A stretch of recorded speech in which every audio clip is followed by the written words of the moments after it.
హౌడీ హౌడీ అందరూ ఎలా ఉన్నారు? నేనైతే చాలా బాగున్నాను. తెలుగు రుచులు యూఎస్ఏకి స్వాగతం. ఈరోజు మీకోసం అయితే నేను మటన్ కర్రీ వండుతున్నాను హోమ్ స్టైల్లో. నేనైతే 2 pounds మటన్ తీసుకున్నాను. దీన్ని ఇప్పుడు మనం మ్యారినేషన్ చేసుకుందాం. నేనైతే జింజర్ గార్లిక్ వేస్తాను. మీరైతే ఈ జింజర్ గార్లిక్ వేసి కోర్స్లీ గ్రైండ్ చేసుకోండి, పేస్ట్ లాగా వేసుకోవద్దు. మెయిన్ ఇంగ్రీడియంట్ వచ్చేసి గ్రీన్ పపాయా పేస్ట్ వేస్తున్నానంటే ఈ పేస్ట్ని ఎందుకు వేస్తున్నానో చెప్తాను.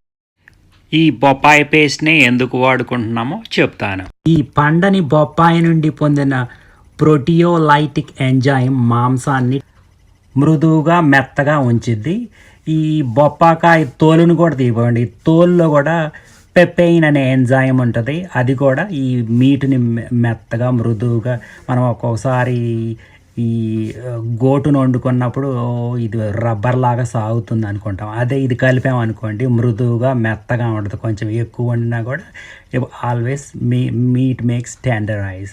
సో నెక్స్ట్ టైం మీరు ఎప్పుడైనా వండుకున్నప్పుడు ఈ బొప్పాయికాయని దాంట్లో యాడ్ చేసుకోవటం మర్చిపోకండి.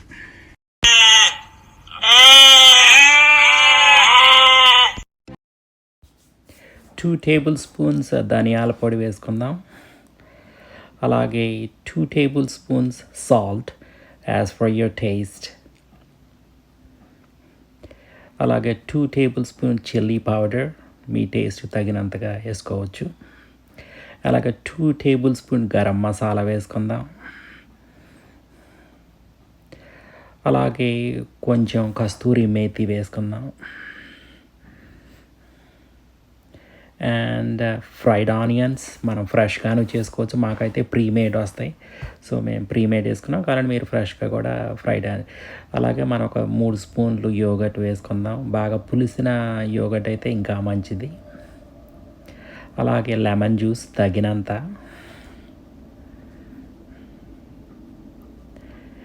అండ్ మనం వాము పౌడర్ కూడా వేసుకుందాం కొంచెం, ఇది డైజెషన్కి బాగుంటుంది. అలాగే మనం కొంచెం మిరియాల క్రష్ చేసి ఫ్రెష్గా అప్పటికప్పుడు వేసుకుందాం. దీన్ని శుభ్రంగా మిక్స్ చేసుకుందాం. మిక్స్ చేసుకున్నాక మనం ఒక ర్యాప్ చేసేసి మనం రిఫ్రిజిరేటర్లో అప్ టు 6 hours అలా ఉంచడం వల్ల ఇదంతా దానికి పట్టి మీట్ కూడా టెండర్గా తయారవుతుంది ఈ పప్పాయకాయ వల్ల. రిఫ్రిజిరేటర్ అయితే 6 hours అయిపోయింది. మనం ఇంకా తాలింపు వేసుకుందాం. షాజీరా, bay leaves, cloves pretty much ఇవి వేసేసుకొని ఆనియన్స్, చిల్లీస్ తోటి మనం సాటే చేసుకోవచ్చు. దీనికైతే మీరు కొంచెం వెడల్పాటి గిన్నె యూజ్ చేశారనుకో కొంచెం అది ఈజీగా కుక్ అవుతుంది అనమాట. ఆల్రెడీ కుక్ అయ్యాక మనం చిన్న దాంట్లో ట్రాన్స్ఫర్ చేసుకోవచ్చు. మనం ముందైతే కొంచెం వెడల్పుగా ఉన్న దాంట్లో అయితే మనం ఎక్కువ తిప్పేటప్పుడు మ్యాష్ అవ్వకుండా ఉంటుంది అనమాట.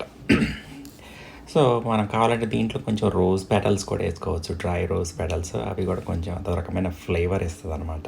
నేనైతే ఈసారి యూజ్ చేసుకోలేదు, యూజువలీ నేను యూజ్ చేసుకుంటాను. ఈ ఆనియన్స్ని కూడా మీరు హాఫ్ కుక్ అయ్యాక ఈ మీట్ని వేసామనుకో, ఈ మీట్ ఉడికే లోపల అవి కూడా ఉడుకుతుంది. ఇదే కొంచెం గోల్డెన్ బ్రౌన్ వచ్చే వరకు ఉండి వేసామనుకో అవి కొంచెం మాడతాయి అన్నమాట. సో ఇది ఒకసారి మీరు ఫాలో అవ్వండి. మనం కొంచెం పసుపు వేసుకుందాము. ఈ జింజర్ గార్లిక్ ఆల్రెడీ మ్యారినేషన్లో వేసాం కాబట్టి మళ్ళీ వేసే పర్లేదు. ఇంకెవరికన్నా ఇంకొంచెం ఘాటు కావాలంటే ఈ ఆనియన్స్లో కొంచెం జింజర్ గార్లిక్ వేసుకోవచ్చు. నేను జాస్తిగానే వేసాను కాబట్టి ఇంకా నేను దీంట్లో యాడ్ చేయట్లేదు. కొంచెం ఇలా హాఫ్ అవ్వగానే మనం ఇంకా మీట్ని ట్రాన్స్ఫర్ చేసేయచ్చు. ఈ మీట్ కూడా చాలా సాఫ్ట్గా అయిపోయింది అనమాట. 6 hours ఈ పపాయి పేస్ట్లో ఊరింది కదా. సో ప్లస్ ఫర్మెంటెడ్ అయిన యోగట్ కూడా మేక్ మీట్ టెండరైజ్. సో మనం కొంచెం దాన్ని స్ప్రెడ్ అవుట్ చేసి కొంచెం మూత పెట్టేసామనుకో, స్లో ఫ్లేమ్లో కొంచెం కుక్ చేస్తే ఈజీగా కుక్ అవుతా ఉంటుంది. వన్స్ అండ్ బ్లూ మూన్ మనం అలాగా తీసేసి దాన్ని తిప్పేసామనుకో అది కొంచెం ఆల్రెడీ టెండర్ మెత్తగా అయింది కాబట్టి చిదుకుతుంది అనమాట మనం ఎక్కువ టైం ఎలా అయితే. కొంచెం ఒక 10 మినిట్స్లో ఇంకా వాటర్ వచ్చేస్తుంది అనమాట. ఎందుకంటే ఈ పొపాయి ఆల్రెడీ పీల్చుకోనమాట వాటర్, మళ్ళీ అది కొంచెం రిలీజ్ అవ్వడానికి కొంచెం టైం పడుతుంది. మామూలుగా మనం పొపాయి అయిపోతే ఆల్రెడీ వాటర్ వచ్చేసే ఉండేది మీట్లో నుంచి. యూజువలీ రెడ్ మీట్లో కొంచెం టైం పడుతుంది, చికెన్ లాగా తొందరగా వాటర్ వచ్చేసేది. యూజువల్గా ఇంతకుముందు ఏమయ్యేదంటే మేము ప్రెషర్ కుక్కర్లో దాన్ని కొంచెం ఉడికించి దాని తర్వాత దీంట్లో వేసేవాళ్ళము. ఇదే ఈ పొపాయిలో అనుకో తొందరగా కుక్ అయిపోతాయి. మేబీ అప్రాక్సిమేట్లీ 45 మినిట్స్లో మనం ఈ కర్రీని ప్రిపేర్ చేసేసుకోవచ్చు అనమాట. So it's easy to do it. ఇది పెద్ద రాకెట్ సైన్స్ కూడా కాదనమాట, but you got know which ingredients to use it. అయితే వన్స్ ఇన్ వాయిల్ మనం ఇలా తిప్పుతూ ఉన్నాం అనుకో, అది అన్ని వైపులా ఉడుకుతుంది అనమాట. సో మీరు mostly big container, steel container is must. ఈ మిగతా కొంచెం కోజీగా ఉన్నదనుకో కిందది పైది ఉడక్కోకుండా ఉంటుంది అనమాట. గోట్ కొంచెం టైం పడుతుంది కుకింగ్ ప్రాసెస్ అనేది. సో మనం ఒక 2 మినిట్స్కి ఒకసారి ఇలాగా తిప్పుతూ ఉంటే ఇప్పుడు కొంచెం వాటర్ అనేది ఇంకా వస్తుంది అనమాట. So that means almost is half cook అయింది ఇది.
ఈ పొప్పాకాయ వేయటం వల్ల చాలా గుజ్జు గ్రేవీగా వచ్చింది, తొందరగా ఉడికింది. లేకపోతే ప్రతిసారి ప్రెషర్ కుక్కర్లో వండాల్సి వచ్చేది మీటు. ఈసారి